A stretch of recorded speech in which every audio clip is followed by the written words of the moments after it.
Infórmate en ecomedios.com. Seguinos en Instagram, @ecomedios.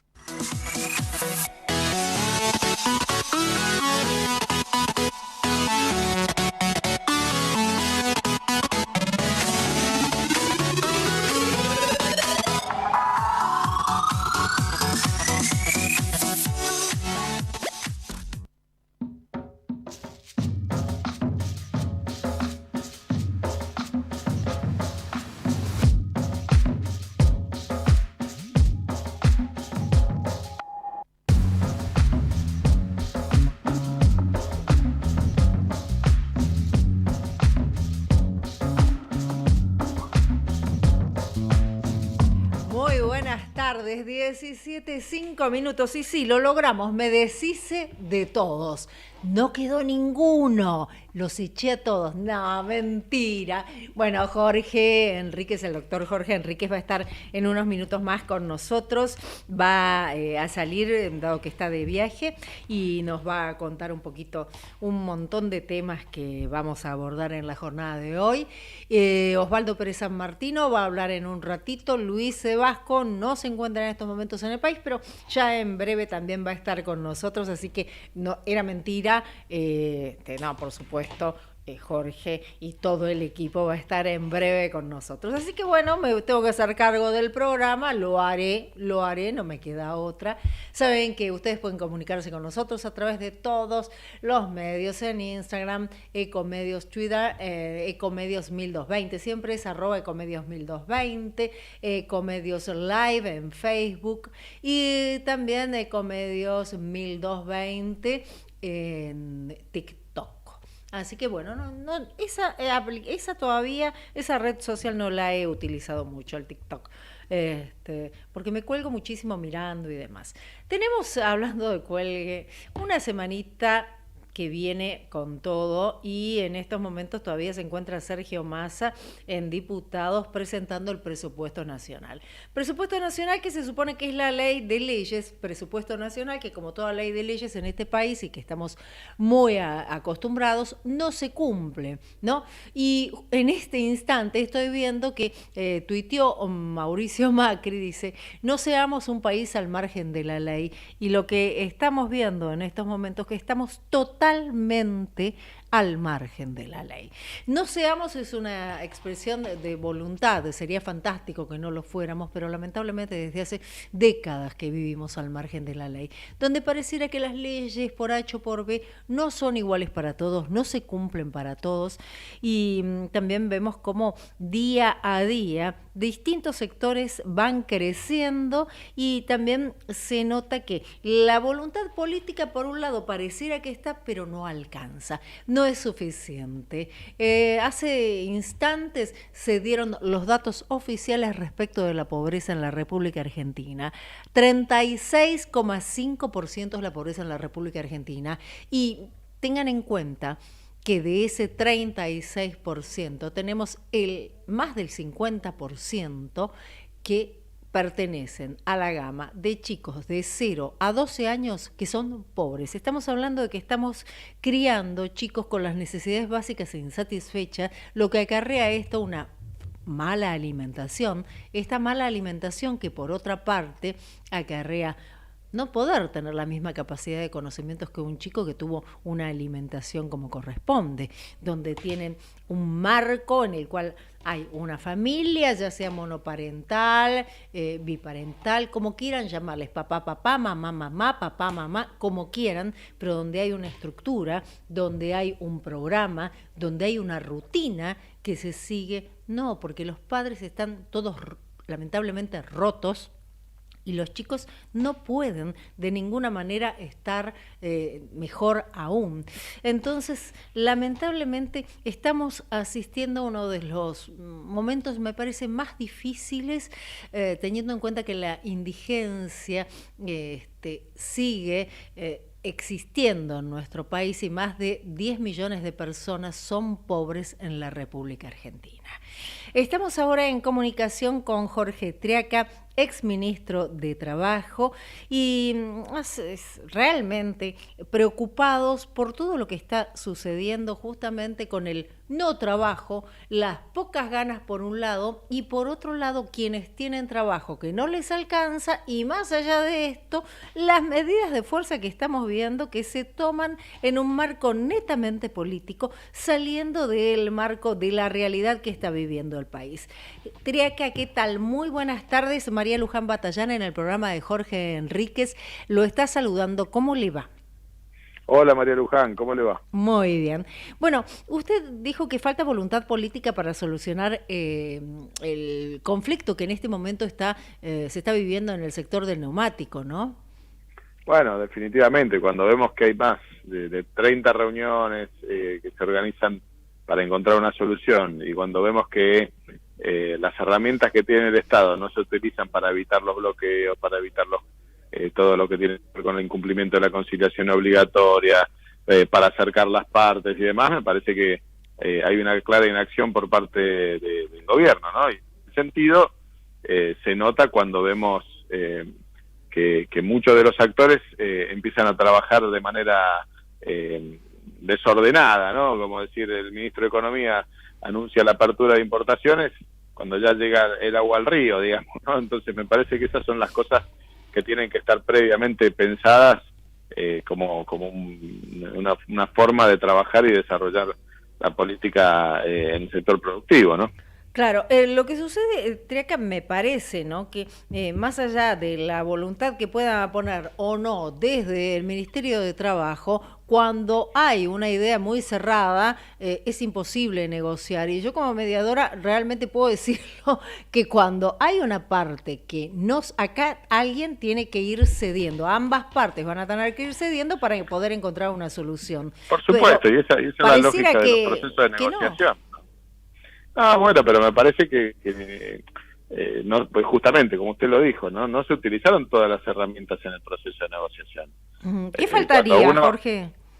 Y, por ejemplo, cuando uno tiene el marco de la ley, lo que establece la ley, cuando uno incumple una conciliación obligatoria, está habilitado el Ministerio de Trabajo para imponer multas. Cuando uno ve que se repiten conductas como la de bloqueo, puede iniciar la tramitación para suspender la personería gremial. Digo, hay algunas cosas que se pueden hacer en ese sentido, y por supuesto también mirar al sector empresarial para que cumpla con todo lo que se establece, ¿no? O sea, me parece que, por eso digo, el ministerio tiene que ser un árbitro, pero un árbitro que establezca las reglas y que las haga cumplir, digamos, no dejarlas libradas a la opinión de los actores, ¿no?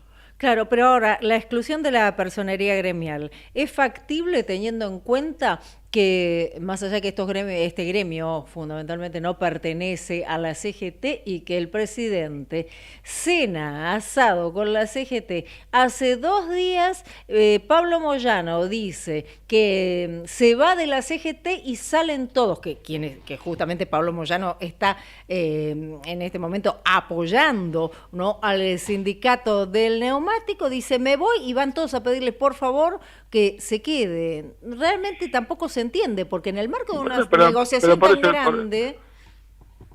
Por eso le digo, a ver, uno mezcla cuestiones lógicas, como pueden ser la recomposición salarial de los trabajadores con una inflación del 100% que este gobierno no controla, puede dar argumentos en ese sentido, pero cuando se mezcla lo ideológico, lo político y la inacción por parte del gobierno, bueno, evidentemente hay que señalar las responsabilidades, ¿no? Y me parece que eso se le hace mucho más claro a la gente. Fíjese que cuando nosotros tuvimos el gobierno del presidente Macri, muchos conflictos, muchas situaciones donde había que resolver, bueno, no solamente se estableció los canales de diálogo, de negociación, buscar soluciones, sino que aparte en los momentos donde la solución no estaba cerca, ejercíamos la facultad que tenía el Ministerio de Trabajo para resolverlo, ¿no? A su vez, también lo que se nota es que hay un partido político detrás de esta agrupación gremial, ese partido político que al estar tan a la izquierda nunca se entiende, por lo menos a mí me pasa que nunca entiendo las peticiones de la izquierda. Tal vez es un tema personal de falta de capacidad de entendimiento, porque cuando uno le dice, bueno, sí, llegamos al 20%, no, pero ahora quiero que también, no sé, sea media hora menos de trabajo. Por eso el marco de negociación, Por eso, Corren por el eso le arco digo, todo el tiempo. por eso que el marco de negociación tiene que estar establecido. Bueno, vamos a negociar la recomposición salarial, parece perfecto. Ahora, si vamos a negociar todas las condiciones laborales en el marco de una sola paritaria, bueno, me parece que se pasa la paja del trigo. Es decir, resolvamos un problema, y esto definimos ese problema y después avanzamos en otras cuestiones. Pero no mezclemos todo, porque mezclar todo justamente lo que se ve es la voluntad lógica, la voluntad política, no la voluntad de resolver un conflicto. Claro. Claro. Ahora, ¿cómo está viendo también esta interna? Porque acá también hay un tema que tiene que ver con una interna sindical que es, por un lado, la vieja línea sindicalista, la llamada Los Gordos, y por el otro lado, lo que es la izquierda, el Partido Obrero, que ha ganado muchísimo dentro del marco del sector de los trabajadores, ¿no? Y lo podemos apreciar cuando vemos los metrodelegados, que van por una línea más de izquierda, más allá que no están con el Partido Obrero, el sindicato del neumático, muchísimos otros sindicatos que se ligan más, y esto hace que también haya fricciones y que demuestran una interna de cara a lo que es el gobierno. Esto, en definitiva, ¿cómo lo ve usted? ¿Existía cuando usted era ministro en la época de Mauricio? Sí, lo que veo es claro, ¿a cuántos dirigentes sindicales importantes de la Argentina ha escuchado usted en los últimos 3 años hablando sobre la recomposición salarial, sobre la necesidad de hacerlo o haciendo un paro al respecto? La CGT ha cerrado la boca y ha callado y ha hecho un acto de apoyo al gobierno en su silencio, cuando la gente se va deteriorando su salario. Ha perdido más del 10% de su salario real de los trabajadores en la Argentina. Entonces esto le ha dado espacio a la izquierda para seguir creciendo. Y lo que estamos viendo es que en la medida que los dirigentes sindicales no se ponen los pantalones largos para defender el salario de sus trabajadores, esta situación empieza a pasar. Y entonces, como vemos que también la CGT está ideologizada y apoyando un gobierno de turno y no a los trabajadores, porque si no, esto mismo, todos los reclamos que nos hicieron a nosotros por recomposición salariales o por cuestiones laborales y todo lo demás, ahora desaparecieron esas situaciones durante estos 3 años. ¿Cuál es la explicación de eso? O no hubo inflación en estos últimos 3 años, ¿no? Entonces me parece que ahí está el eje del problema, ¿no? Cuando uno lo lleva al campo político, bueno, pues suceden estas cosas desde la perspectiva política. Ahora, el problema es que en el medio, el proceso productivo del neumático, todo lo que tiene que ver con el autopartismo y el automotor, todo lo que tiene que ver con la producción y la posibilidad de acarrear la producción y transportarla y demás, se ven afectados. Ahora, esto pone en riesgo, según lo que estuve leyendo de algún economista amigo que me dijo, más de 150.000 puestos de trabajo. ¿Por qué? Porque, como bien decía usted, el tema de los automotrices, y después no tenemos los neumáticos, mal se van a poder terminar los autos, mal se van a poder entregar, o sea, todo el mundo. Esto tiene una solución mucho más rápida. Ante una amenaza de esta categoría, se abre la importación y importar los neumáticos de fuera. Ahora, ¿cómo importar los neumáticos si no hay dólares? Justamente el problema que tenemos es que no tenemos dólares. Es el orden de prioridades. Entonces, que dejen de viajar tantas delegaciones afuera para llevar ministros, para llevar gobernadores, para llevar tantas cosas, y que pongan esos dólares para poder usarlos para los procesos productivos que son prioridad. ¿O no le parece que eso es lo lógico? ¿O no es el sentido común? Bueno, sí. Me parece que es hora de aplicar el sentido común y la gente lo tiene que entender. O sea, me parece que es importante que la gente tome conciencia, que por un lado nos dicen que no hay dólares, pero después vemos las comitivas llenas de funcionarios viajando por el mundo, estando estadías afuera y utilizando los dólares que el resto de los argentinos para producir no los pueden usar. Bueno, ahora vamos a ver, no quiero ver a ningún funcionario de este gobierno que esté en el Mundial de Qatar, ¿no? Bajo ninguna circunstancia. Pero no quiero a ningún funcionario. No, porque aparte, si quieren castigar... La cantidad de viajes que hubo en los últimos meses. Para nada, porque resultado ninguno. El ministro de Economía yendo a negociar lo mismo. Claro. Con sus delegaciones, con sus equipos técnicos, con el presidente paseando por Nueva York. ¿Para qué? Para hablar sobre el juicio de Cristina. Y me parece que estas son las cosas que los argentinos están podridos. Resolvamos los problemas, avancemos sobre las situaciones de los problemas, demos previsibilidad, demos claridad. Y esto es lo que le hace falta al sistema productivo. Ujú. Jorge, ¿usted realmente le quitaría si usted estuviera en el lugar de un ministro, del ministro en este momento, le quitaría la personería gremial a esta Mire, gente? yo tengo claro, y lo hemos hecho, que cuando hay una acción que incumple la conciliación obligatoria, corresponde una multa. Y así lo hemos hecho con los gremios que correspondían y que habían violado la conciliación obligatoria. Y si esa conducta se sigue, se inicia el trámite de suspensión de personería y de la quita de personería. Es así. Eso es cumplir la ley. Es así de fácil. Claro. Ahora, también es muy llamativo, ¿no? Más allá de que la intención del paro que iba a hacer la CGT no quedó plasmado porque después se desdijeron y nunca existió el paro, que tampoco creo que el paro sea una solución ni siquiera para este gobierno, porque es lo mismo. Lamentablemente es nada más perder más millones dentro del marco de lo que es un país. Pero por otra parte, ni los metalúrgicos y, digamos, los gremios enrolados en los gordos dijeron ni mu de que, o sea, están suspendiendo en las automotrices a trabajadores. Esos trabajadores van a percibir menos salario. Esos mismos trabajadores también van a aportarle menos al sindicato. Yo no entiendo, ¿no se dan cuenta que tampoco les conviene a ellos? Bueno, pero es lo que le estoy diciendo. Acá hay una mezcla desde la tarea gremial a lo ideológico. Bueno, y es la consecuencia de lo que estamos viendo. Estamos viendo que hay muchos en la Argentina que han confundido su responsabilidad gremial con una función ideológica. Y bueno, y estas son las consecuencias. Estamos viendo las consecuencias de durante los últimos 3 años haber pensado que su gobierno iba a resolver los problemas solamente por el hecho de que lo decía que lo iba a resolver. Sabemos que Alberto es un experto en hablar, pero en resolver poco, digamos. Y ha procrastinado y ha empujado, y más adelante resolveremos y veremos más adelante. Que bueno, más adelante llegó. Estamos ahora con los problemas encima, ¿no? Claro, y esto estamos hablando de gente que por suerte tiene un trabajo, porque no es la realidad de muchos argentinos, de millones de argentinos que en este momento están padeciendo la falta del mismo, ¿no? Exactamente. Uh-huh. Y más piquetes y más asignaciones y seguimos siempre en una rueda en la cual no salimos, ¿no? ¿Cuál sería, por último, la medida que habría que tomar en este momento en función del trabajo? Bueno, yo lo que creo que ahí tenemos que generar oportunidad para dar previsibilidad. Si no se da previsibilidad, hay pocas chances de que haya inversión, hay pocas chances de que el trabajo se genere, no trabajo como el trabajo del Estado, o planes sociales y demás, ¿no? Me parece que esa es la definición más grande que quiero tomar. Uh-huh. Bueno, Jorge, desde ya muchísimas gracias por habernos atendido. Jorge Enríquez va a favor, estar el próximo programa y bueno, gracias, le mando un abrazo. Un cariño muy grande. Hasta luego. Era Jorge Triaca, ex ministro de Trabajo y, como dijo de Alberto Fernández, de hablar mucho, resolver poco, siempre procrastinando. 17:22 minutos.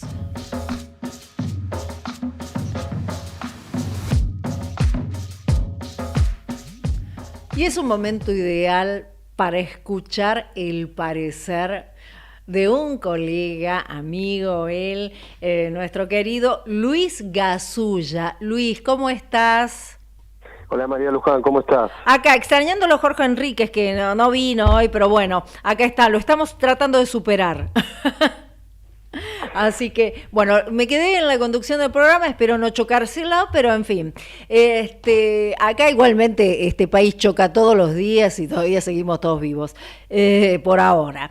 En fin, Luis, uno de los temas que más preocupan en este momento, más allá de la pobreza, las marchas y demás, es que los chicos, mientras tanto, que deberían estar estudiando, no están estudiando. ¿Cómo estás viendo el tema de las tomas de los colegios y esta cosa que tomo en solidaridad como es el caso del Carlos Pellegrini, que no le falta ninguna de las cosas que dicen desde el Mariano Acosta, pero por las dudas lo tomo? Y la verdad que lo que se ve es que está absolutamente politizado y manejado por el kirchnerismo. Desde hace varios meses que venían fogoneando, era una bandera de los legisladores del Frente de Todos, estas supuestas viandas en mal estado, que de hecho publicaron algunas fotos que después se demostró que eran fake news, porque eran viandas de la provincia de Buenos Aires, sobre todo el distrito de Moreno. Una legisladora que lo publicó, Ofelia Fernández, que justamente es una de las que impulsa y que se solidariza con las tomas. Y ahí tenés el contacto y el vaso comunicante, porque la que viraliza primero la toma es la presidenta del Centro de Estudiantes del Mariano Acosta, que es una chica, Carla Andrade, de 16 años, que es la sobrina de un legislador porteño que es el que fogonea el tema de las viandas desde hace meses atrás. Hoy le escribí al legislador Javier Andrade, hasta ahora no tuvo la gentileza de dar ninguna respuesta, pero bueno, es su tío, y Andrade tiene varios familiares en el Estado vinculados obviamente con el kirchnerismo. Es una familia que milita en la Cámpora y que vive del Estado. Son los que están detrás de la toma, por lo menos de la primer toma. Después tienen otros centros de estudiantes que están manejados por la Cámpora, como el Acostazo en el Mariano Acosta, y que en sus redes sociales dan la vida por la jefa, o por lo menos eso es lo que dicen. Sí. Por lo tanto, es una toma más política difícil de entender. Ahora, ¿hay un problema con las viandas o hay un negocio por detrás de las viandas también? Porque los proyectos que han presentado estos legisladores que te mencionaba hablan de viandas de la economía popular. Y entonces, si hablamos de viandas de la economía popular, hablamos de Juan Grabois y hablamos de las cooperativas y hablamos de Emilio Pérsico. Claro. Viandas de la economía popular. No sé, ¿no? Pero claro, en mi época no existía el tema de las viandas. ¿Desde cuánto tiempo hace que existen las viandas en la escuela secundaria? Yo la verdad que no lo tengo claro. Sé que es una vianda más suculenta si son 8 horas de clase, o sea, si es jornada completa, y una atención si es jornada simple. ¿Y hay escuelas de jornada completa? Bueno, tipo Loto Kraus y demás, tienen jornada completa y por lo tanto, bueno, sí, estarían en ese caso, no siendo escuelas privadas que sí pueden tener jornada completa. Desconozco cuáles son las escuelas que tienen una jornada de 8 horas, ¿no? Está la cantina, está el kiosco y todos nosotros cuando íbamos nos llevábamos nuestra vianda en una escuela pública. También tengo muchos padres, amigos que van a sus hijos a escuela pública y llevan su vianda. Es cierto que el colegio les da una vianda que es un sándwich de jamón y queso, que también es discutible, no, esto tampoco es para defenderlo, ¿no? Claro. De qué calidad de comida y demás. Ahora, también podemos discutir qué necesidad que un chico que está 4 horas en el colegio de clase media de la ciudad de Buenos Aires, que no tiene necesidades económicas, te está reclamando una vianda vegana. No, sí, ya es too much, realmente es una vergüenza porque estamos en un país donde los chicos no comen de verdad, donde tenemos más del 50% de los chicos del 36% de pobreza que en los números de hoy, ¿no? Más del 50 dentro del marco de ese 36 de chicos de 0 a 12 años que son pobres, que son indigentes, que no hacen las 4 comidas al día. Entonces, es una burla, porque yo las veía ayer, algunas de las chicas, y no se las veía de que les faltara, se las veía con buenas marcas de ropa y demás, no les veía que les faltara el dinero como para comer. Fíjate la situación, fíjate la ubicación geográfica de los colegios. No son colegios de Soldati o de la 1114, claro, los que protestan.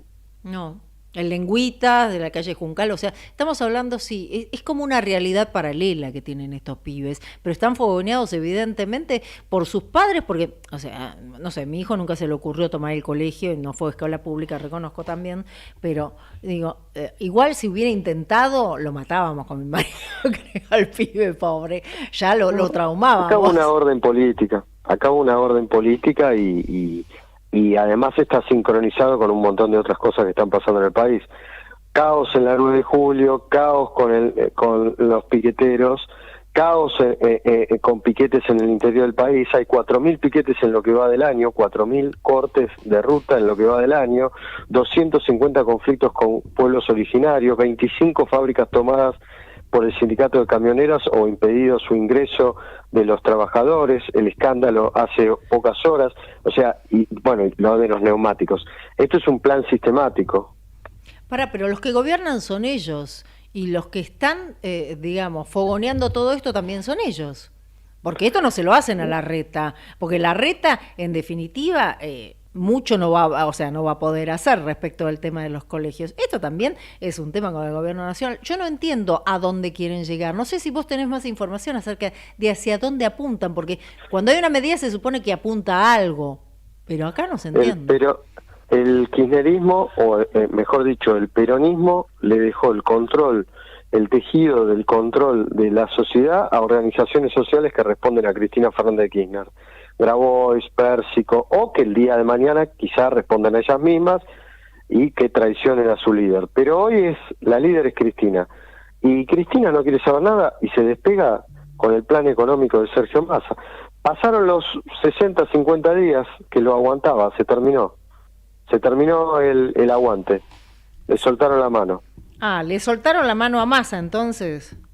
Y a mí me parece que este es el proyecto político que se viene. Cristina en la campaña, ¿será ella o será un joven de la Cámpora para ser candidato a presidente? Ahí lo tienen a Guado de Pedro, o tendrán otro, y estos se despegan de la crisis económica actual. Se despegan de la crisis económica y de paso tapamos el tema del juicio que, a ver, continúa el tema a fin de año. Ahora ya la procesaron hoy en una causa que es la causa que le llevaba los diarios, si no me equivoco, al sur. Los muebles. Los muebles. No, los diarios no. En esa quedó sobreseída, creo, lo de los muebles. Exacto. Le llevaban los muebles al sur, ¿no? Sí, para los hoteles de ella. O sea, equipó los hoteles con plata de todos los argentinos. Con la nuestra. O sea, ella equipó los hoteles con la nuestra, llevando en avión... ¿No hay muebles, che, allá en el sur? ¿Qué pasa? ¿En la Patagonia no hay fábrica de muebles? No entiendo. Cristina es una arquitecta egipcia, es una abogada exitosa y además es una estilista de primer nivel y quería los muebles que estaban acá en la Argentina, en Buenos Aires. Ajá. Los quería de acá para Gallegos, para el Calafate. Para el Calafate, a costa nuestra. Exactamente, sí. Sí. A costa nuestra. Anotalo y si vos lo podés, María Luján, si lo podés tener gratis. Qué horror, qué horror. Realmente es lamentable. Hoteles en los cuales se lavaba plata, porque acordate que no iba nadie o se inventaba que iban los trabajadores de las obras que no se hacían, ¿no? Exactamente, sí. A 200 o 300 kilómetros del lugar iban a las obras. Una cosa. Así es, y eso está semi-probado. Se va a conocer la sentencia antes de fin de año y todo lo que estamos viendo en las calles es el anticipo de un diciembre que será así. Justo te iba a preguntar eso, ¿cómo ves nuestro diciembre para cerrar? Muy complicado, muy complicado. Puede haber un veranito por el Mundial que dependerá de la suerte de Messi y de sus compañeros, pero un diciembre realmente complicado para sobre todo en la ciudad de Buenos Aires, en todo el país, pero en la ciudad de Buenos Aires, en las calles, los porteños la van a pasar complicado. Lo vamos a pasar muy mal. Y calculo que en el interior hay muchas provincias que también la deben estar pasando pésimo y lo van a seguir pasando mal. Lo peor de todo es que ahora empezamos con el tema del nuevo dólar, el dólar Qatar. Espero, y no quiero ver a ningún funcionario de este gobierno en el Mundial, ¿no? Calculo. Así que vamos a ver, quienes ya tienen los pasajes y quienes pueden ir al Mundial y demás, que lo disfruten muchísimo y demás, pero de paso que nos hagan un poquito y nos ayuden a detectar a ver si realmente hay funcionarios de este gobierno que tanto cuidan el dólar y tanto vuelven loca a la gente con el dólar y que no dejan importar y que no dejan hacer un montón de cosas quitándonos libertades. Vamos a ver si ellos son tan cuidadosos con justamente la divisa que falta, ¿no? Veremos qué es lo que pasa con eso. Estaremos atentos. Dudar. Sí, ¿no? Bueno, Luis, te mando un abrazo enorme y gracias por atendernos. Abrazo grande, saludos a tu compañero sí, radial. Chau, chau. Chao. Era Luis Gasulla, periodista de La Nación. Son las 17:33 minutos. Estamos disfrutando de una temperatura de 17,5. Hubo viento que hizo que bajara un poco la temperatura durante la jornada. Amanecimos con, bueno, por lo menos a la hora que yo me levanté a las 8 de la mañana había 13 grados. Pero sé que llegó hoy a 18 y pico, pero ahora estamos en 17,5 y a medida que vaya cayendo el sol, a abrigarse. Vamos a una pausa, enseguida volvemos. Ecomedios.com AM1220. Estamos con vos. Estamos en vos. Estamos llenos de historias verticales. Girá tu celular. En Catamarca tenés algo distinto para contar.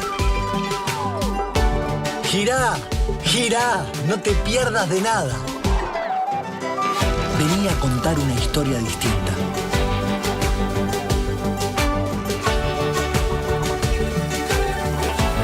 ¿Querés descubrir algo distinto? Girá y vení a Catamarca. La Posada Morada dos Ventos te espera en Pipa, la mejor playa del nordeste de Brasil. Única por su bahía con delfines. 12 exclusivos departamentos y 3 piscinas circulares en medio de un jardín tropical. Podés venir con cualquiera de las vacunas aplicadas en Argentina. www.moradadosventos.com. Morada Dos Ventos, Pipa, el primer lugar cuando decidas viajar. Todo lo que hicimos en la costa lo hicimos porque nos escuchamos y trabajamos en equipo. Vos, que querés vivir en un lugar que te encante, y nosotros que lo estamos haciendo. Y así funciona. Juntos hacemos más y disfrutamos más de la costa. Vivamos Vicente López. Informate en ecomedios.com. Seguinos en TikTok, @ecomedios1220.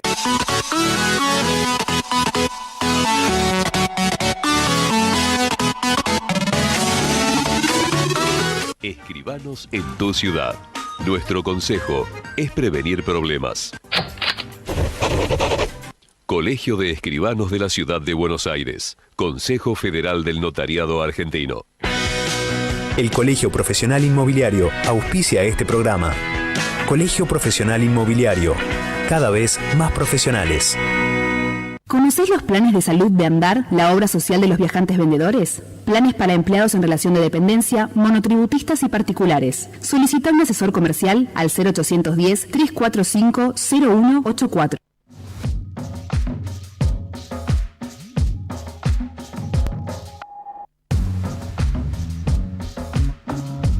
17:36 minutos. Me estoy peleando acá con la empresa Emova, que es la empresa que está gerenciando el subte de Buenos Aires, ¿no?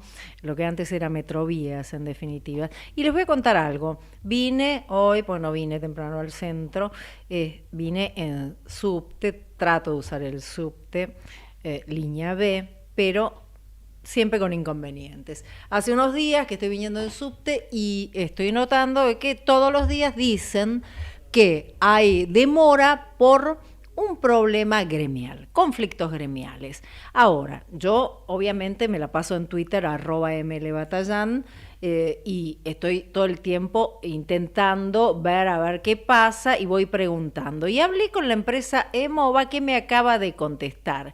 Y me contesta, porque yo le digo, hay una lucha en estos momentos por los altoparlantes en la cual están diciendo, por un lado sale una voz femenina diciendo que no hay que hay un problema gremial, por eso la línea B está funcionando con demora. Inmediatamente después, una voz masculina que dice que no hay ningún problema gremial y que los problemas son técnicos y de falta de vagones. Sería fantástico que se pusieran de acuerdo, por lo menos cuando le dan el mensaje, dado que los que tienen de rehenes es a nosotros los pasajeros. Y Emova me está contestando en Twitter hace exactamente 6 minutos, dice: de nuestra parte mantenemos los canales de diálogo abierto y trabajamos para que se levanten las medidas de fuerza, o sea que ratifican que hay una medida de fuerza, más allá de que el sindicato dice que no.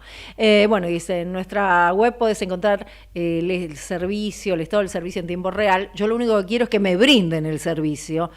Así que, muchachos, a ver si nos ponemos un poquito las pilas, dado que ustedes cobran, ustedes gerencian y tal vez necesiten tener un control, porque es un problema de ustedes si tienen un conflicto gremial. Ustedes lo tienen que solucionar y poner gente para que el conflicto gremial sea subsanado. Después arréglense como puedan entre ustedes, pero los que viajamos, los usuarios, somos nosotros y no tenemos por qué padecerlo.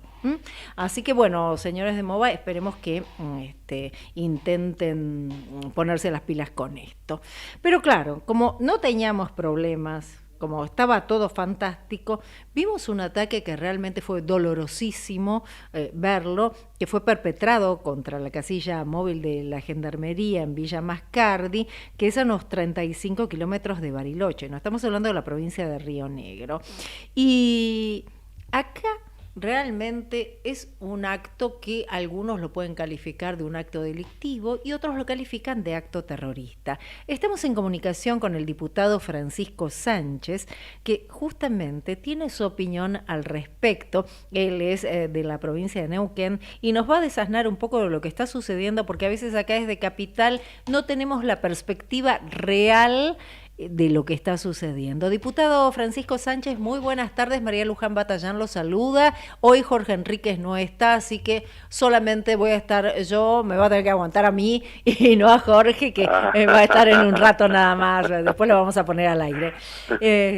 Así que... Bueno, un gusto, María Luján. ¿Cómo va? ¿Bien? Bien, bien. Francisco, realmente yo me quedé re mal. Mi marido me miraba y me decía, ¿qué te pasa? ¿Vos estás viendo? Le digo, cuando vi que la casilla de los gendarmes, no estamos hablando, la habían destrozado, la habían quemado y bueno, por suerte no hubo heridos, pero uno se queda, es un acto que da un poco de temor, pero mal, ¿no?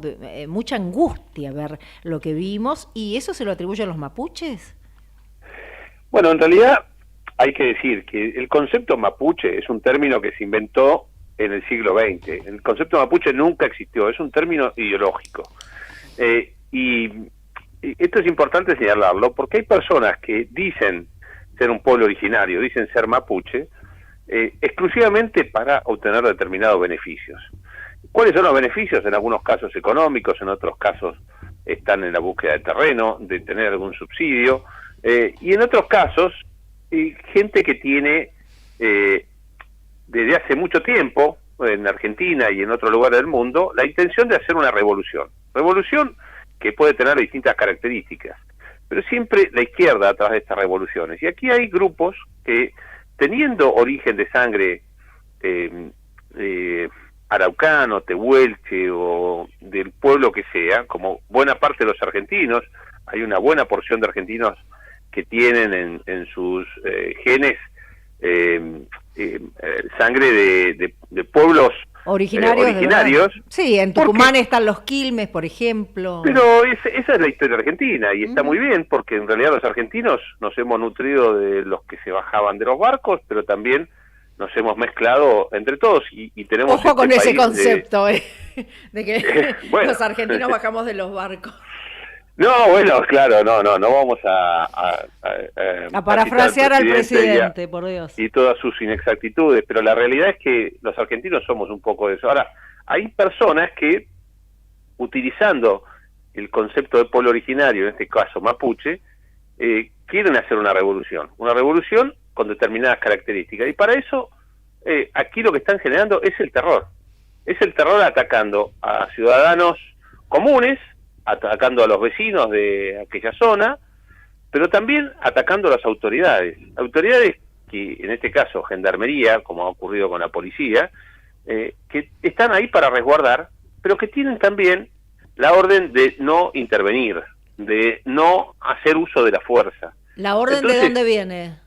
Del gobierno nacional, obviamente. El gobierno nacional que prácticamente los entrega a la buena de Dios, les impide hacer uso de la fuerza y entonces quedan al desamparo ante el accionar de delincuentes. Esto es una barbaridad por donde se lo mire, por las dos cuestiones. Primero, por el desamparo en el que lo ponen los superiores, sí, y después porque son atacados por delincuentes que no tienen ningún tapujo. Pueden hacer lo que quieran cuando quieran y nadie les pone límites. Hace mucho que están haciendo este tipo de acciones y todo el mundo sabe quiénes son, pero nadie se hace cargo, nadie responde por el poder que se les ha conferido, con lo cual la anarquía es absoluta en aquella zona. Claro. Ahora, generalmente usted me decía, ellos quieren hacer una revolución. Siempre hay un para qué. ¿Para qué quieren hacer una revolución? ¿Cuál sería el objetivo? Porque todo movimiento tiene un objetivo. No se los conozco. Ellos tienen en sus comunicaciones oficiales, tanto la CAM, que es la coordinadora Arauco Mayeco, que opera en Chile, y la RAM, que es el brazo argentino de la coordinadora Arauco Mayeco, y que aquí la RAM está de alguna manera dirigida por el tristemente célebre John Esguala. Ellos en sus comunicaciones oficiales dicen que están luchando para que este territorio sea parte de una nueva nación, la nación mapuche, que en realidad ellos dicen que tienen derechos ancestrales para eso, y entonces denominan a toda esta región como el Huelmapu, es decir, un concepto que han inventado de que, bueno, esto le pertenece a estos pueblos originarios y que nosotros somos todos invasores. Cosa rara, porque lo dicen personas con apellido español, y con claros rasgos europeos, pero bueno, así todo tienen el tupé de hablar en esos términos y de reclamar esta región como propia. Eso es lo que se ve, eso es lo que está a la luz.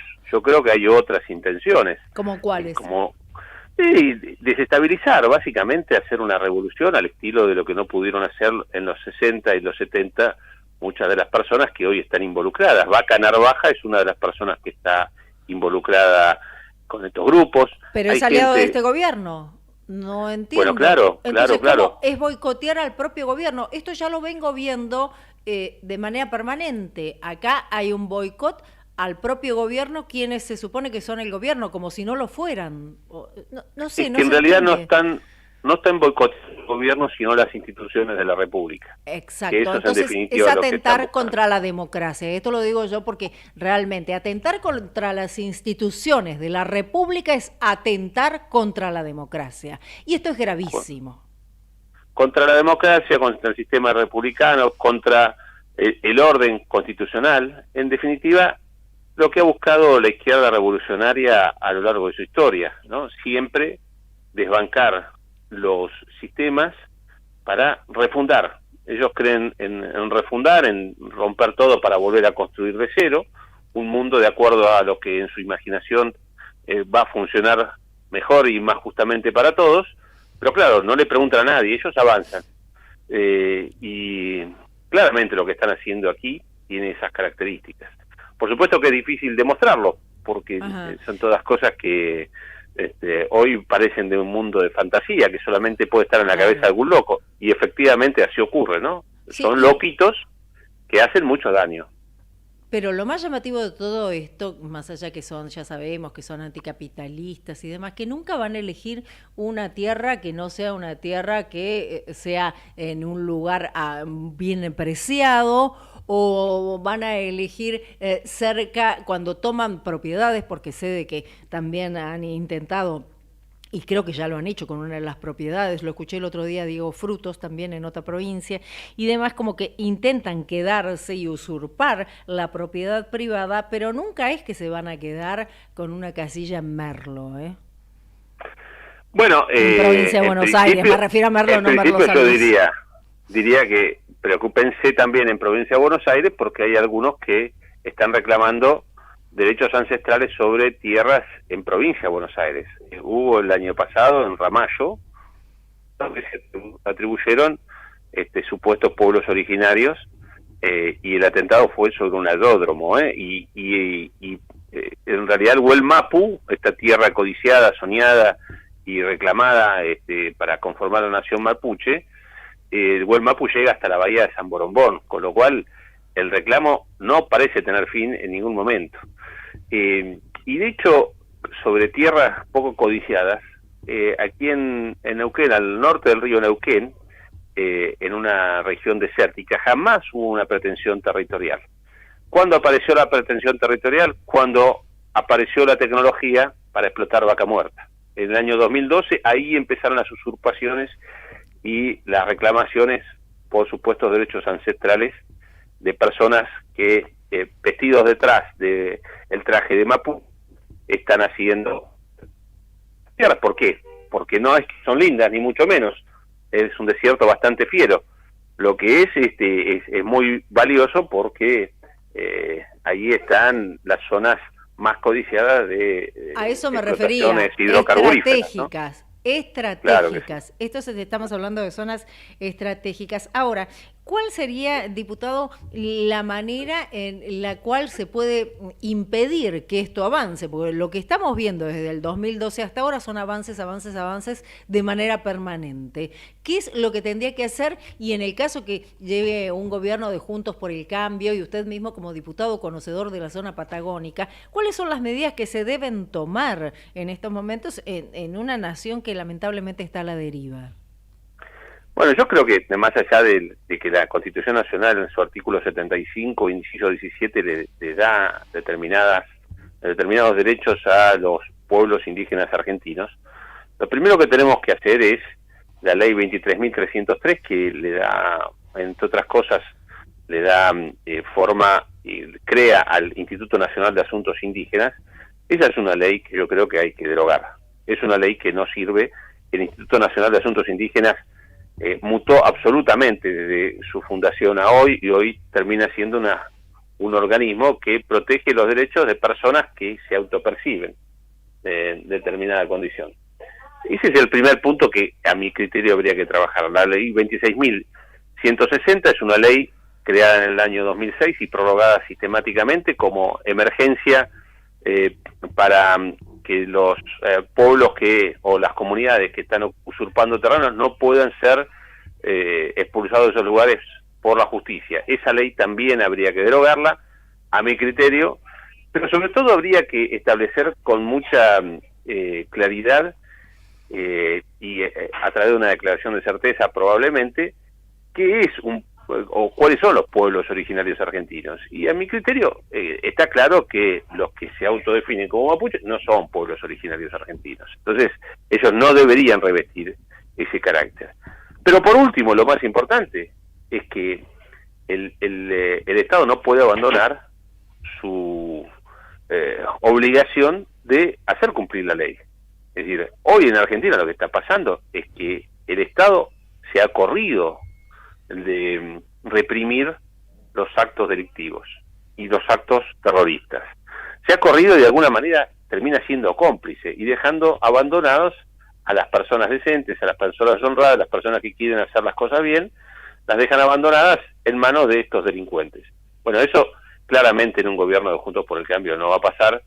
Esto lo hemos hablado mucho con Patricia Bullrich y ella está convencida de que, bueno, ahí lo que hay que poner es orden a través de las fuerzas de seguridad, ni más ni menos que esa es la función que deben cumplir. Es decir, Gendarmería en un gobierno de Juntos por el Cambio sería absolutamente respaldada y cumpliría con su función, con su rol de poner orden donde no lo hay. Claro, ya lo creo que sí. Para terminar, en estos momentos, ¿cómo se está viviendo lo que es el juicio a Cristina Kirchner en el sur y esta lamentable situación en la cual estamos viendo que por todo esto que estamos viviendo, porque una persona no quiere ir presa, porque todo esto pusieron a Alberto Fernández por eso, pensaron que le iban a poder manejar la justicia y demás, y todo esto nos lleva a la situación que hoy estamos padeciendo. ¿Cómo se está viviendo en el sur, dado que ella se autopercibe tan patagónica, aunque va por la provincia de Buenos Aires después cuando es candidata, esas cosas de que las autopercepciones? Sí, sí. Yo me percibo de 1,80 m y solo mido 1,68 m, pero bueno, yo me percibo son 12 centímetros nada más.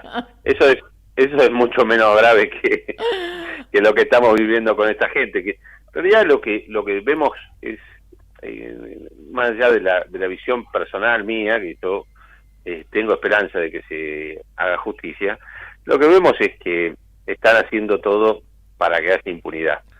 Entonces, todo lo que uno ve, este atentado que tiene características en las que se mezclan muchos actores del Frente de Todos, ¿no? Tal Tailade, involucrado con la productora de los programas de Crónica TV, digamos, personajes medios oscuros, los servicios de inteligencia de este gobierno, toda una cosa muy particular que, bueno, difícilmente uno pueda pensar que eso es producto de simples coincidencias. Aquí lo que se ve son muchas operaciones que tienen que ver todo con la situación judicial de esta señora, ¿no? Pudimos ver que en la zona donde ella reside, en la ciudad de Buenos Aires, se liberó una zona para que actúen de manera absolutamente libre sus seguidores más acérrimos, muchos de ellos violentos, tan violentos que atacaron e hirieron a 20 policías. Es decir, estamos ante una situación que ellos mismos generan, desestabilizando las cuestiones institucionales en Argentina para beneficio propio.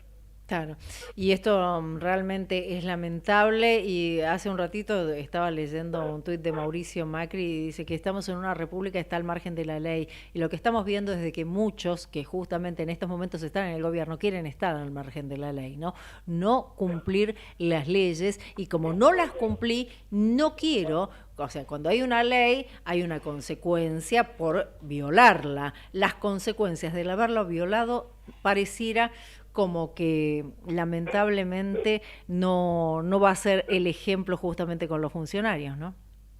Bueno, decía un viejo anarquista, cuanto peor mejor, y claramente es lo que ellos están, anárquico el caos, para en Río Revuelto tener posibilidades de pescar, ¿no? Ahí está su ganancia. No es casualidad que la cuestión mapuche de estos días esté estrechamente vinculada al kirchnerismo. Los paros de ATE que clausuraron varios aeropuertos en Argentina estén todos vinculados a ATE. Sí. Estas tomas en los colegios de la Ciudad de Buenos Aires, Cámpora, para el kirchnerismo, los cortes de calles que pudimos ver, por ejemplo, sigue bloqueada, absolutamente bloqueadas con grupos afines al kirchnerismo. Yo diría que hay claramente una intención, la intención de generar caos, que es donde ellos mejor se mueven. No van a aceptar perder las elecciones por lo que diga la voluntad mayoritaria. Esos se ciñen a la democracia, al sistema democrático, cuando los números les convienen. Cuando no les convienen, lo que generan es esto, es caos, es este sistema anárquico en donde ellos se mueven bien. Bueno, por eso hay que estar muy atentos, muy despiertos, porque las cosas pueden empeorar para los argentinos, y si no estamos realmente enfocados en el resto, en llevar esto como camino. Claro, lo que más me preocupa a mí es que ante un gobierno de Juntos por el Cambio, ¿de qué manera van a poder frenar esto? Porque va a ser muy difícil con esta gente. ¿Cómo se negocia, cómo se habla, cómo se avanza dentro del marco de lo que tiene que ser una república con esta gente que no entiende razones? No va a ser fácil, no va a ser fácil. Bueno, María Luján, nosotros tenemos la carta más importante, que es la Carta Magna. Nosotros tenemos una constitución que establece determinadas cuestiones, y eso es lo que hay que hacer respetar. La ley de leyes, pero también las leyes que emanan de ahí. Si nosotros hacemos cumplir las leyes sin miedo, sino haciendo lo que hay que hacer, efectivamente, el diálogo y el acuerdo con el 70% es imposible porque con gente que quiere el caos, es lo que yo digo, o el caos es imposible. Yo diría que esa pretensión de algunos dentro de Juntos por el Cambio es una pretensión muy, muy inocente. ¿Cuál? ¿La del diálogo la del intentar dialogar? Y yo prefiero dialogar con todo el mundo. Ahora, cuando me vienen a mi casa, me quieren violar, robar, prender fuego a casa, y con esa gente yo no puedo hablar. Yo no puedo hablar con todo el mundo. Uno habla con la gente que tiene una visión distinta, que en todo caso podemos tener distintas como visiones del mundo, Sí, pero el objetivo es el mismo, contexto. hacer un país realmente vivible. Claro, lograr el bienestar. Bueno, vos lo ves de una manera, yo lo veo de otra, creo que son distintos caminos, pero los dos estamos buscando lo mismo, el bienestar o el bien común. Ahora, el tipo que va a hacer lo posible por destruirte, con tal de salirse con la suya, con ese no se puede dialogar. Claro. Entonces, ahí lo que hay que hacer es aplicar con absoluta firmeza las leyes, que son las que tienen que imperar. Bueno, diputado, le agradecemos muchísimo que haya estado con nosotros. No faltará oportunidad cuando esté Jorge también de que usted vuelva a estar con nosotros. Así que desde ya un abrazo grande y esperemos que pronto se termine y a cuidar no solamente a la gente, sino también a los gendarmes en la Patagonia. Por supuesto, siempre apoyando a los gendarmes, a las fuerzas que en realidad son las que sostienen nuestro sistema y a esos hay que apoyarlo, ¿no? Pues son la gente que nos defiende en definitiva en las malas y en las buenas. Así que muchas gracias, María Luján, un gran abrazo y saludos a Jorge cuando esté con ustedes. Bueno, cómo no, un abrazo. Era el diputado Francisco Sánchez y bueno, creo que fue muy claro respecto de todo lo que nos dijo. También nos desasnó un poco del tema mapuche y lo que nos decía de la provincia de Buenos Aires, que esto también hay que tenerlo en cuenta y va a haber que hablar en breve, ¿no? Con la gente de la provincia de Buenos Aires, la gente que también está trabajando en los equipos técnicos, teniendo en cuenta lo que nos contó de Ramallo, que no debe ser el único territorio que se están atribuyendo, porque si tienen hasta la bahía de San Borombón, como dicen que es el territorio Huelmapu, imagínense que, bueno, capital no, porque es mucho lío, con todos los cortes que hay, con todos los piquetes y demás, creo que hasta en este momento hasta los mapuches están diciendo no, por ahí no vamos, obviamos la capital y saltamos por encima, ¿no?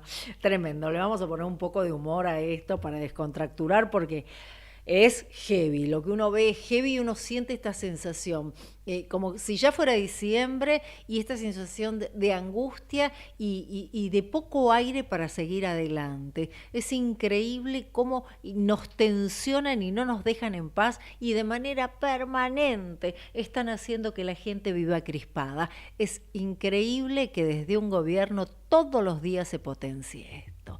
Es la hora 18, hora de pausa, enseguida volvemos. Desde Buenos Aires, transmite LRI 224, AM 1220, Ecomedios.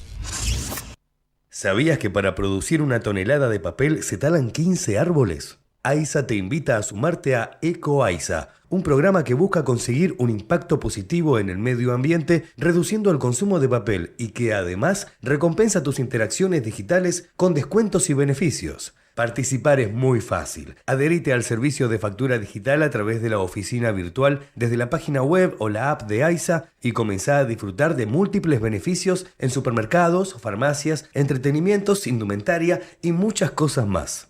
Si además te adherís a débito automático y te descargas la app, accedes a más beneficios especiales. Ingresá a www.aisa.com.ar/eco-aisa y forma parte.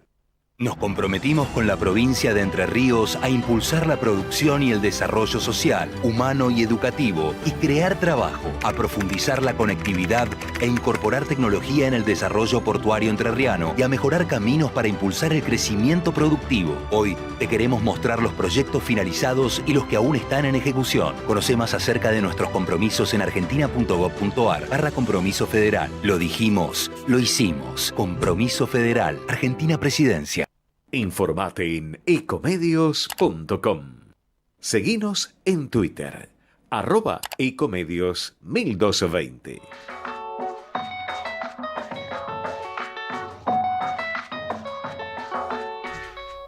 Ni agua me dejan tomar. No está Jorge hoy y el productor, la culpa la tiene Horacio, ¿no? Y bueno, así estamos, ¿no? Gracias a nuestra producción, gracias también a todo el equipo técnico de la radio que está siempre apoyándonos y saben que hoy estoy solita, entonces están todos atentos y demás. Muchísimas gracias. Bueno, les había dado datos de la pobreza, pero esto es según el INDEC, porque no es un dato que la trae una consultora privada ni nada por el estilo. En el primer semestre del año la pobreza llegó al 36,5% de la población y afectó a 17.300.000 argentinos. La indigencia se ubicó en el 8,8% hasta junio. A fines de 2021 la pobreza alcanzaba el 37% de la población y la indigencia el 8,2%. A ver si se entiende. La indigencia subió, estamos en un 8,2% y ya la última medición que trae hasta junio está hablando, esto es el primer semestre, del 8,8%. O sea, el gobierno NACAM POP ha logrado que tengamos más indigentes que antes. Y yo quiero llamar a la reflexión para que pensemos un poco juntos, sobre todo a todos aquellos que tienen esta cosa que dicen, no, yo soy peronista, porque yo soy peronista de Perón, y bueno, pues yo lo voté porque yo voto el peronismo, porque no voto a otro partido político y demás. Yo creo que uno puede cambiar de todo. Puede cambiar de ropa, puede cambiar de zapatos, puede cambiar de color de pelo, puede cambiar, no sé, lo que quiera. Puede cambiar de marido, puede cambiar de empresa donde trabaja, de profesión. Yo lo he hecho. No, de marido no, seguimos con el mismo. De profesión, pero de lo que no uno realmente pareciera que no puede cambiar es de club de fútbol. Pero no podemos tomar con la simpleza que tomamos un club de fútbol la idea de un partido político. Todo va mutando a través del tiempo. Y todos aquellos que siempre dijeron yo soy peronista y yo soy peronista de Perón y siempre voy a votar peronismo y demás, llegó el momento que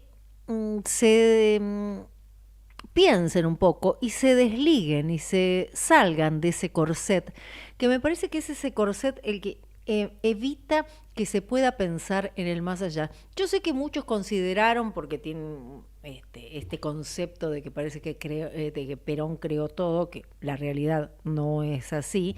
En realidad hay muchos mitos respecto de las cosas, que el aguinaldo, bueno, todas estas cosas, que el voto femenino, pareciera que todos son logros del peronismo. A todos aquellos que están permanentemente creyendo eso, yo creo que ya es tiempo que, no quiero ser agresiva porque estoy tratando de hablar bien, pero ya sabemos que el descanso dominical es de Roca, de 1905, que la protección de las mujeres y los niños es de Alcorta, de 1907. El régimen de trabajo a domicilio es de Victorino de la Plaza, de 1918. La ley de jubilaciones es de Alvear, de 1924. La jornada de 8 horas es de Irigoyen, se le atribuyen a Perón.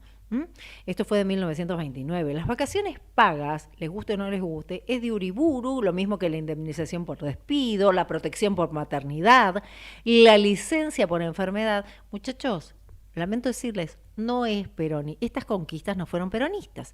Estas conquistas fueron de Uriburu, que yo sé que no lo quieren mucho. Entonces, ¿por qué si no hay ninguna sola ley de importancia que provenga de un gobierno democrático peronista, más allá de que ha habido ampliaciones, por qué seguimos con ese discurso permanente que en definitiva no es una realidad? No es una realidad porque esos tiempos ya pasaron. Por lo tanto, a todos ellos que dicen, no, pero yo soy peronista y demás, no es momento de que uno vaya creciendo y vaya pensando en salir de los corsets que estamos todos tratando permanentemente de aprender. Yo sé que Jorge con esto me va a matar, pero lo tiene en claro también él y obviamente que lo acepta, ya pasó de la etapa de la tolerancia y después, como puede llegar a ser el matrimonio homosexual, la ley del aborto. La ley del aborto, yo estaba a favor de la despenalización. Jorge, no, ustedes saben que Jorge es un defensor de la vida también. Yo me quiero defensora de la vida también, pero tal vez desde otro lugar y hablando desde la despenalización.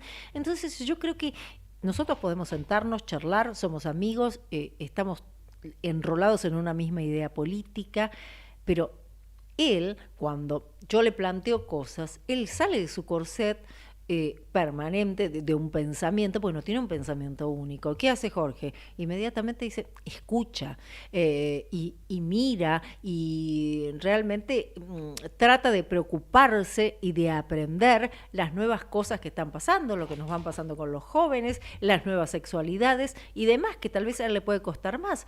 A mí me cuesta muchísimo aceptar al peronismo, pero realmente yo me puse muy contenta cuando Miguel Ángel Pichetto, por ejemplo, estuvo integrando una fórmula con Mauricio Macri, más allá de que yo no era macrista de ninguna manera, pero sin embargo fue el gobierno que voté, que fue en el momento que yo decido que dejo el periodismo y demás. Entonces yo digo, para toda esta gente que uno puede cambiar de cosas y también devela crecimiento. Muchas veces dice, pero vos cambiaste con tal cosa. Bueno, si no cambié, estoy mal. Si yo sigo pensando lo mismo que a los 20 años, evidentemente no voy a estar bien. Yo a los 20 años era alfonsinista y ahora cuando veo que quien se dice alfonsinista es Leopoldo Moro y está con Cristina Fernández de Kirchner, y no, digamos, o él no es alfonsinista, yo en todo caso, sí, ahí no puedo librarme del corset.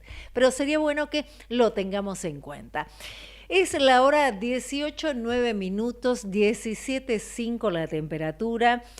Acá estoy leyendo un poco, están hablando que, bueno, según las fuentes de Gendarmería, que también ratificara Luis Gasulla hace un ratito, respecto de la inteligencia que se llevó a cabo, refieren a que Jones Guala está en la península de San Pedro, cerca de Bariloche, y está en estos momentos en compañía de quien justo nos decía Luis Gasulla, Fernando Vaca Narvaja.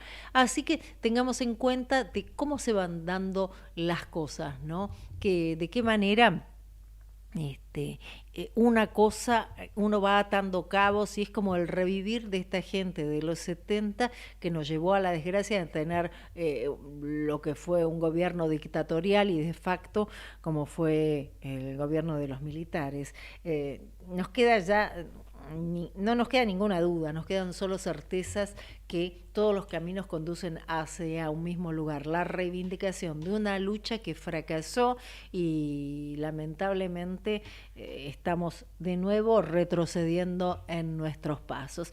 Así que esto se hace bastante difícil y estamos viendo cómo podemos salir de esta grave situación. Situaciones gravísimas ha vivido la República Argentina en muchas ocasiones y creo que en 2001 vivimos un momento terrible, pero nada se compara con esto. Y yo creo que también tengamos un poco de memoria respecto de lo que está sucediendo ahora y lo que estaba sucediendo en 2001, porque más allá de que pueden parecer cosas parecidas, lamentablemente estamos muchísimo peor. Y estamos en comunicación con un amigo a quien quiero muchísimo, con quien hemos dialogado en infinidad de veces y estuvo a cargo de lo que era la comunicación de la Casa de Gobierno en los momentos durísimos de Fernando de la Rúa, y es Juan Pablo Bailac. Juan Pablo, ¿cómo estás? María Luján Batallán te saluda en el programa de Jorge Enríquez. ¿Cómo estás?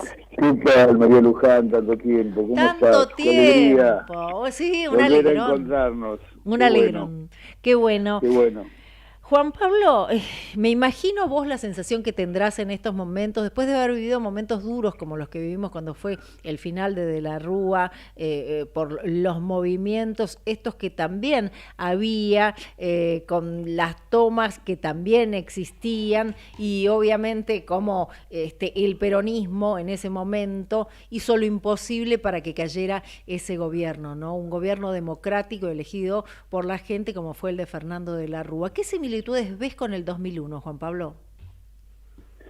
Mira, el 2001 fue, a mi entender, una tragedia, pero como esa tragedia la escribieron los que ganaron, pasó a ser una responsabilidad de la Rúa y su gobierno todo lo que ocurrió. Y la verdad es que si uno rememora aquellos días, es casi un déjà vu para mí lo que nos está ocurriendo en la Argentina hoy. Seguramente porque en aquel momento, en el 2001, quizás no teníamos tan claro que nos enfrentábamos al populismo.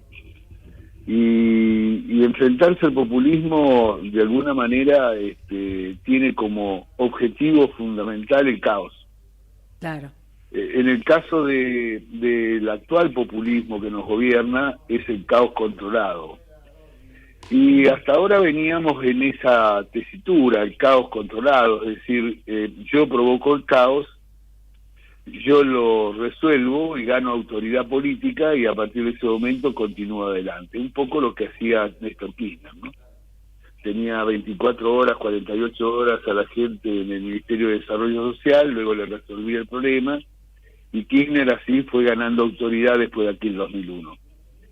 Pero me parece que ahora estamos en un caos complejo porque no hay autoridad que lo pueda detener. Y se le han desmembrado todas las acciones en este tiempo, y lo que es más grave,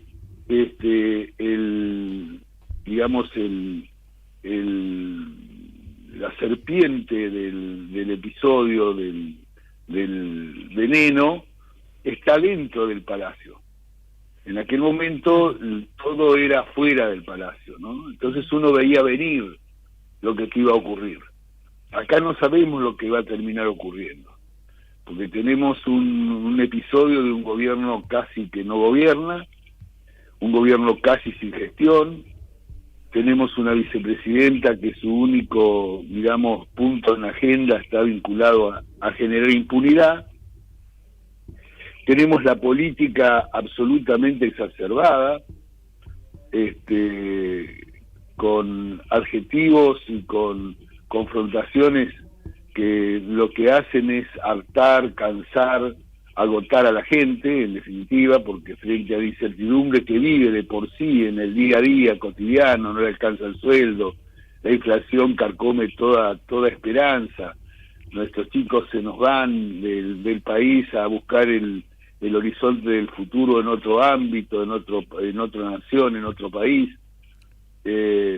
Las empresas suspenden sus actividades, muchas ya se han ido del país, no tenemos dólares en el Banco Central, tenemos una deuda interna extraordinaria, tenemos una emisión monetaria fabulosa, tenemos una inflación que va a superar el 100%, digamos, tenemos problemas que están lejos de parecerse al 2001. Claro. Fíjate, sí, te escucho. Fíjate vos que en el 2001 el dólar era 1.1 hasta el último segundo de la Rúa. Y acá no sabemos ahora, en función de la cantidad de tipos de dólar, no sabemos cómo va a estar el dólar mañana y qué tipo de dólar va a surgir. Ahora viene el dólar Qatar, así que agárrate. La incertidumbre es permanente, pero esto lo hablamos siempre y lo hablamos con Jorge Enríquez, que en estos momentos se encuentra en línea y que justamente nos decíamos hace días acá en este programa, ¿no? Todo es porque una persona no quiere cumplir la ley, ir presa por todas las cosas y todas las causas que tiene las que fue condenada. ¿Es así? Jorge, ¿cómo estás? Acá estamos con Juan Pablo Bailac y estamos tratando de hacer un paralelismo acerca de lo que sucedía en 2001, lo que está sucediendo ahora. Y él me decía justamente, no sé si lo escuchaste, que el veneno está adentro del palacio ahora, antes lo teníamos de afuera, ¿no? Sí, coincido. Antes que nada, buenas tardes a todos y mil disculpas porque hoy no pude acompañarlos por razones profesionales y académicas. Estoy en Montevideo.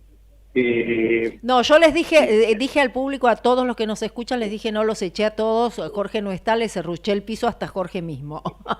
Claro, no, ya me imaginé, porque primero empezaste con Ezequiel Domínguez, después seguiste con Luisito Sebasco, después con Pérez San Martino. Claro. Pero bueno, vamos a la pregunta, porque está mi gran amigo Juan Pablo Bailac, la verdad, un excelente político, del cual yo puedo dar fe que cuando hablan de la casta, justamente no lo pueden involucrar a él porque siempre se ha comportado con honestidad, tanto intelectual como humana, como política, y bueno, cuando uno ve todas estas cosas que están pasando hoy, rescata los grandes valores de figuras que hoy se mantienen vigentes, como Juan Pablo y tantos otros, ¿no? El otro día hablábamos de Jesús Rodríguez, Marcelo Stubri, tanta otra gente que dio mucho, sobre todo porque me refiero a ellos, porque ellas son tan difíciles. En 2001, la verdad que pelearon, bueno, Hernán Lombardi, con el que militamos juntos, ahora Rafael Pascual, por supuesto, no voy a seguir haciendo nombres porque puede incurrir en omisiones innecesarias, forzosas. Yo creo que era una situación muy complicada, pero como dice bien Juan Pablo, el problema estaba dentro, en aquel momento estaba afuera, y lo alentamos por un peronismo que con buenos modales hizo un golpe de Estado blanco, como había ocurrido con el gobierno de Raúl Ricardo Alfonsín. Me parece que tanto en uno como en otro caso, yo me acuerdo en la época del gobierno de Alfonsín, cuando en el 89 fue a decir Cavallo a los Estados Unidos que el dólar volaba por el aire, y lo mismo ocurrió con Duhalde en la provincia de Buenos Aires, alentando los supermercados, el asalto a los supermercados. Yo me pregunto, en una situación como la actual, no hay asaltos en los supermercados, por supuesto que en buena hora, pero sí estamos viendo de que la calle está tomada, estamos viendo que un grupo de piqueteros se los vigila, que unos dirigentes sindicales también nos están manejando el país, pero una verdadera república corporativa donde hay una corporación gremial y una corporación también empresaria, en algunos casos, que ha sido siempre muy funcional a los gobiernos peronistas, en este caso a la nación más grande que tiene el peronismo, que es el kirchnerismo, y todo eso se está haciendo, como decían bien ustedes, en función de la impunidad de una persona, que nos está arrastrando a todos ese desastre, ¿no? Bueno, Juan Pablo, Jorge, no, lo estaba expresando de esta manera, y estamos todos muy preocupados, y vos decías de que estamos todos muy exacerbados y cansados, y esta es una realidad, porque la impunidad no puede continuar por un lado, y por otro lado sabemos de que siempre estamos como al límite de que todo estalle, pero no estalla, porque tiene que estallar para que pase, para que... O sea, es como en terapia cuando te dicen tenés que tocar fondo para después resurgir, es más o menos lo mismo. Acá, ¿cuándo tocamos fondo, Juan Pablo? ¿Cuándo crees vos que vamos a tocar fondo? Bueno, mira, yo como Jorge, ¿qué tal, Jorge? ¿Cómo estás? Muy bien, querido amigo. Con Jorge somos una generación que hemos vivido todas las crisis. Yo nací en el año 50, así que imagínate que tengo la crisis de militares, las crisis políticas, la caída de los gobiernos, y siempre creemos que vamos a tocar fondo y finalmente nunca llegamos a terminar de tocar. El tema es que en la Argentina desde hace mucho tiempo hay un modelo económico-social que se impone generalmente cuando el peronismo gana las elecciones, o cuando las dictaduras asumen el poder en la Argentina, que es ese viejo modelo proteccionista, industrialista, inflacionario, digamos, estatista, que de alguna forma está haciendo crisis en la Argentina de una manera en este momento espectacular. La dirigencia del populismo en la Argentina expresa de que todo lo va a resolver el Estado, y no ha advertido que el mundo cambió, que las reglas de juego del desarrollo de las naciones cambió, que los estados nacionales desde los 80 en adelante no están en condiciones de garantizar bienestar a los pueblos, que es necesario asumir el concepto de la colaboración entre naciones, aceptar las reglas del comercio internacional, generar empresas que exporten, generar bienes y productos que permitan y supongan darnos más bienestar que nosotros necesitamos. Nosotros tenemos una sociedad que ha hecho cosas que otros pueblos no han hecho, están en situaciones un poquito mejor hoy, pero en términos de lo que ha sido la educación en la Argentina, la educación pública gratuita, las universidades gratuitas, la medicina, los hospitales públicos gratuitos, son todavía algunas banderas en algunos pueblos, en algunas naciones. En la Argentina hace décadas que nosotros vivimos esto y naturalmente hoy el Estado no nos brinda los servicios que necesitamos, la seguridad que necesitamos, la salud que necesitamos, la educación que necesitamos. Y eso lo tenemos que entender, que para eso hay que cambiar. Claro. Hay que cambiar el Estado y hay que cambiar la política. Hay que un Estado más chico y eficiente. Y la política va a tener también que hacer su ajuste. Por supuesto, pero hay que cambiar también las herramientas que adopta la política.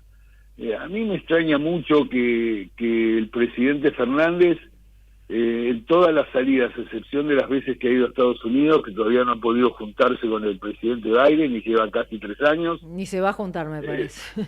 Bueno, no sé, pero por las dudas digo, pero ha ido a lugares en donde la Argentina no va a lograr su salida. No sé qué hizo en Rusia días antes de que apareciera Rusia como uno de los invasores de Ucrania. Fue a China, nada novedoso ha traído más que aquello que trajo en su momento Fernando de la Rúa en la visita de Estado que hizo a China, que fue lo que benefició tanto al gobierno de Kirchner, que fueron los convenios celebrados para la compra de bienes de la Argentina en términos de soja y algunos otros componentes. Entonces, yo lo que quiero decirte es lo siguiente: nosotros tenemos un modelo que está vigente, que es el modelo peronista de gobierno, el modelo de decir, nosotros gobernamos para los trabajadores, cada vez menos trabajadores en blanco, los sindicatos son ricos los dirigentes sindicales, pero pobres los sindicatos, ni hablar de las obras sociales. Si te toca tener una obra social de un sindicato, guay si te enfermas. Sí, agarrate. Con lo cual ese modelo ya está perimido en la historia, y todos los países que tienen autocracias, no democracia, tienen ese modelo. El Estado es dueño de la libertad, el Estado es dueño de tus hijos, el Estado es dueño de tus conductas, el Estado es dueño de tu adoctrinamiento, y nosotros la Argentina somos un país que alguna vez supimos ser muy importantes en el mundo, no la irrelevancia que hoy tenemos. Claro. Hoy la Argentina es irrelevante en el mundo. Tenemos un presidente que va a las Naciones Unidas a hablar de un atentado fracasado, no se sabe si por inutilidad del que lo ejecutó, que es un hecho grave, por cierto, en Argentina, o fue en realidad el plan, que fue asustar a los efectos de generar lo que finalmente luego generó, que es la unidad del frente de todos, ¿no? Y aprovechar el oportunismo de ese episodio en orden a la política entre ellos y no la política de la Argentina. Claro. Se convoca a un diálogo falso. Nunca el kirchnerismo, el populismo en la Argentina ha querido dialogar con la oposición. Jamás. No conocen lo que es el diálogo. Y aparte, o sea, ahora cuando salen algunos dirigentes de Juntos por el Cambio que dicen quiero dialogar, vos podés dialogar con alguien que realmente te va a escuchar. Pero si vos sabés que vas a dialogar con alguien que no te va a escuchar directamente, no es un diálogo, es un monólogo. Por lo tanto, ¿qué favor te puede llegar a hacer y qué desgaste te puede producir el intentar un diálogo con esta gente, que es imposible? Fíjate vos que hace unos años atrás leí un libro que se llama Empatía. Sí. Y que es ponerte en el lugar del otro, ¿no? La empatía.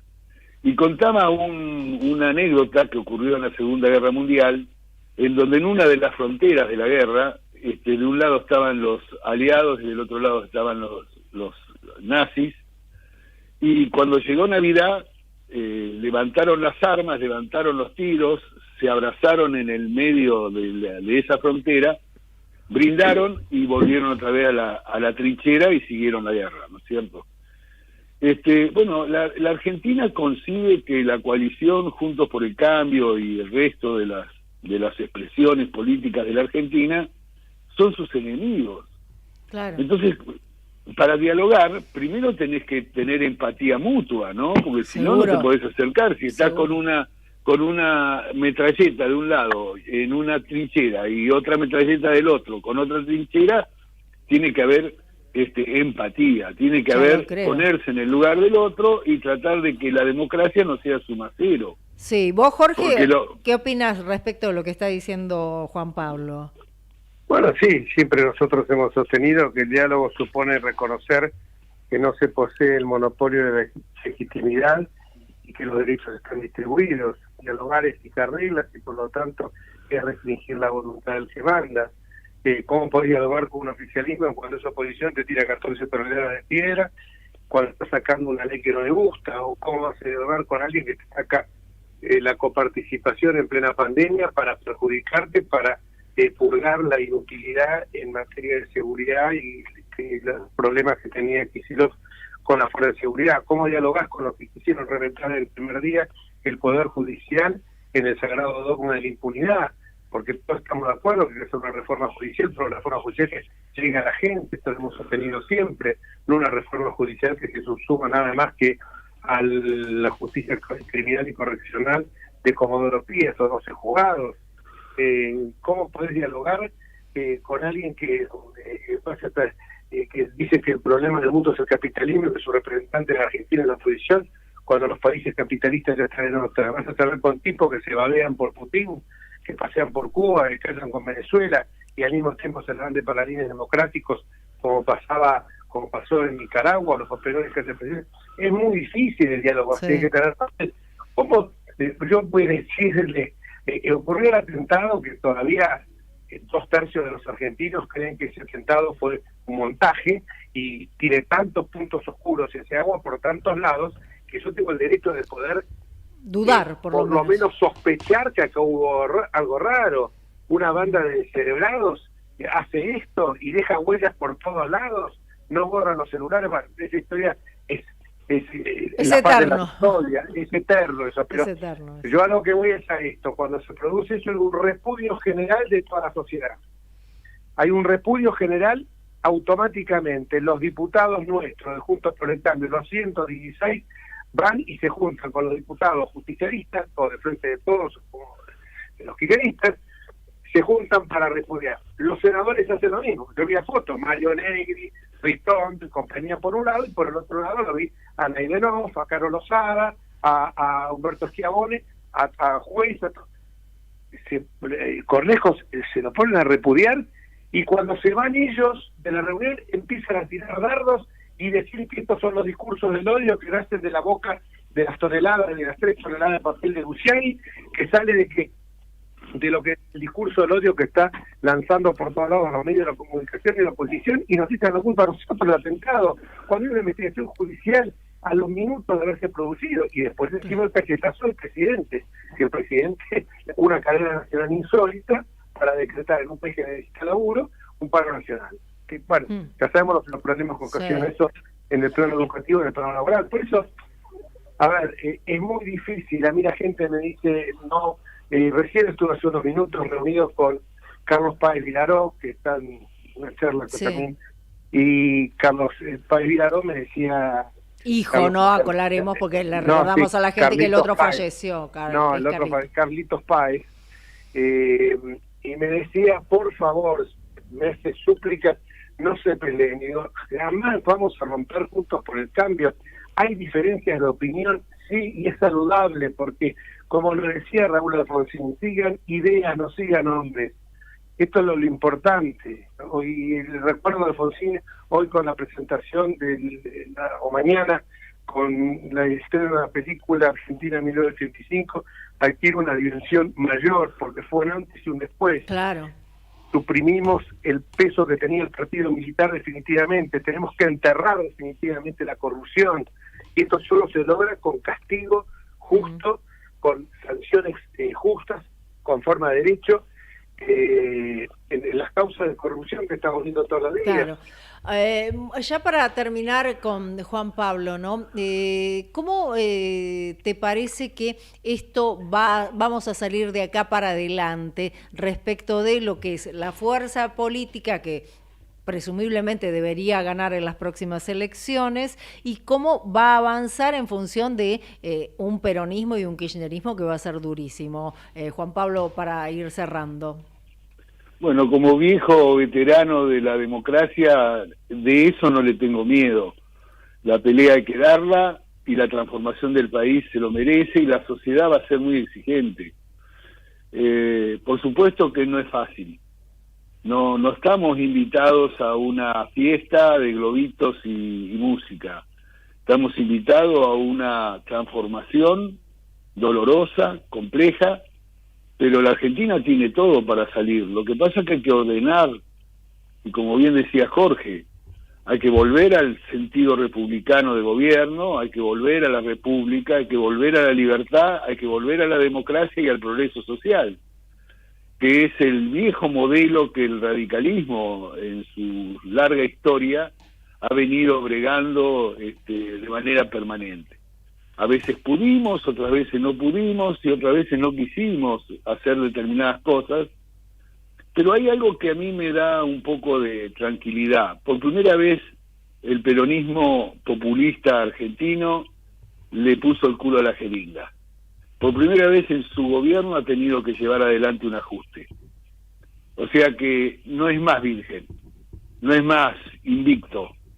Y vemos lo mal que trazan las coordenadas para poder resolver los problemas serios que la Argentina tiene. Ahí demuestra acabadamente que se le acaban los papeles, los viejos papeles. Siempre la sociedad ha creído que el único que podía gobernar el país eran las dictaduras o los peronistas, y la verdad que no es así, está visto, está demostrado que también fallan, que tienen errores, que son errores estratégicos para el país. Lo decía muy bien Jorge, somos amigos de países de oscuridad. Claro. Somos amigos donde no rige la libertad, no rige la democracia y no rige la república. Casi todos estos países son autocráticos, y el populismo, tanto de derecha como de izquierda en Europa, está avanzando el populismo de derecha.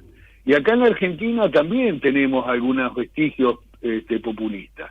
Milei es una expresión populista de derecha, y lamentablemente no es con adjetivos calificativos, zurdo, socialista, que lamentablemente eso está convocando a nuestros jóvenes, con que se analiza la realidad del país y la realidad de la política. Porque hoy por hoy, cuando uno ve países cualquiera, toma Alemania, toma Francia, sí, toma cualquiera, te vas a dar cuenta vos que tanto una persona con pátina de izquierda o pátina de derecha, salvo los ultras, salvo los extremos, no cambian mucho los gobiernos. Casi todas las herramientas que se utilizan gobernando sociedades en desarrollo son parecidas. Claro. No hay una carga ideológica. Lo que hay son defensas de valores que constituyen el pacto de convivencia civilizada de las sociedades. ¿Comprendés? Sí. Y lamentablemente en Argentina el populismo, ahora que está, digamos, mordido por la izquierda, el kirchnerismo está moviéndose porque le están agarroneando, la izquierda le está agarroneando parte de su bandera. De su bandera, ¿entendés? totalmente. Así que, Juan Pablo, desde ya te agradecemos muchísimo que hayas estado con nosotros. No va a faltar oportunidad para que volvamos a llamarte, y sobre todo porque quiero que en breve nos cuentes qué opinás vos de la comunicación presidencial. Pero sé que nos va a llevar un programa y me tengo que ir a un corte. Así que te mando un abrazo, Juan Pablo. La mentira nunca puede ser verdad. Excelente. Excelente. Gracias, Juan Pablo. Gracias, Juan Pablo. Gracias, Jorgito. Un abrazo enorme. Un abrazo y digo grande, que ahí estás en paz, ¿no? En donde estás ahora. Te sentís mejor, claro. Ahí estás en un país que está ordenadito, tranquilo. Sí, lo que pasa es que yo